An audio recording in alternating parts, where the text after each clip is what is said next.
Magandang tanghali po sa lahat. Tayo nagbabalik ulit dito sa ating munting channel para pag-usapan ulit ang coins na isasalang natin kung magkano na ang kanyang halaga sa ating mga online selling. Ayan. Magandang tanghali po sa inyong lahat. At pag-usapan po natin ay pera po ng Malaysia, 20 cent, year 1991 ng Malaysia, Negara, Malaysia. Ayan, baka mayroon kayong mga ganito. Ayan, bultuhan po ang bili ko dyan. Ayan, pataas po, 10 pesos po. Ay, 8 pesos pataas po. Ayan, ang bintahan. Kaya bultuhan po ang bili ko sa mga ganitong mga world coins. Ayan. Pero bago yan, ayan, magpapasalamat lamang tayo sa lahat ng aking tagapagsubaybay dito sa ating munting channel. Lalo-lalo na rin po yung ating mga subscriber. Thank you so much sa inyo lahat and God bless. Mabuhay po kayo at magandang tanghali po sa lahat. Yun naman po, hindi pa po nakapag-subscribe dito sa ating munting channel. Anyayahan ko lang sana kahit malaking bagay na po, tulong sana ang inyong magagawa. Tulad ng pagpindot ng ating subscribe button, like and share para ma-update ko naman kayo sa mga latest ko pang gagawin mga video po.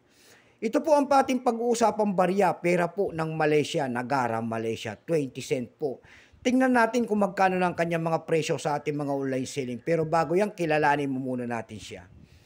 Issue po nito ay Malaysia. Period po, Federal Elective Constitutional, 1963 up to date po. Type nito Standard Circulation Coin Shares, 1989 hanggang 2011. Value nito 20 cent, Malaysia. Currency ringgit, 1967 up to date po. Composition yan, kung anong materialis ginamit dyan, ito po ay copper nickel. May bigat lamang itong 5.66 grams. May haba naman itong 23.59 mm. May kapal po naman itong 1.75 mm. Hugis po bilog. Orientation ay middle alignment. Number NDAS1658. Reference number KMDAS52. Ayan. Ito pong year 1991 na ito po ay 7%. Kung ilang piraso naman ang ginawa sa barya na ito ng Malaysia sa ating hawak ay 82,773,366 piraso po. May price na rin po yan doon sa ating numista. Binigyan na po ng presyo ng ating mga kolektor. Ayan. Kung tawagin nila yung kanyang verify, 14 pesos. Extra pa 14. Almost uncirculated 14. Tayo dumako sa kanyang mga presyo sa ating mga online selling. Ayan. Doon sa ating ebay.com na platform, mayroon tayo nakita nagbebenta doon na $19.95. Nasundan po yan ng $3.62. Meron na rin tayo nakita doon na $4.49. Yung pinakamababa po ay $3.16.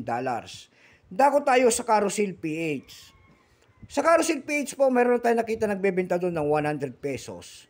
Nasundan po yan ng 100 pesos na bintahan. Yung pinakamalit po na bintahan doon na natin nakita sa Carousel PH, ito po ay 40 pesos. Ayan lamang po ang ating may babaging kanyang presyo. Magandang tanghali po sa lahat.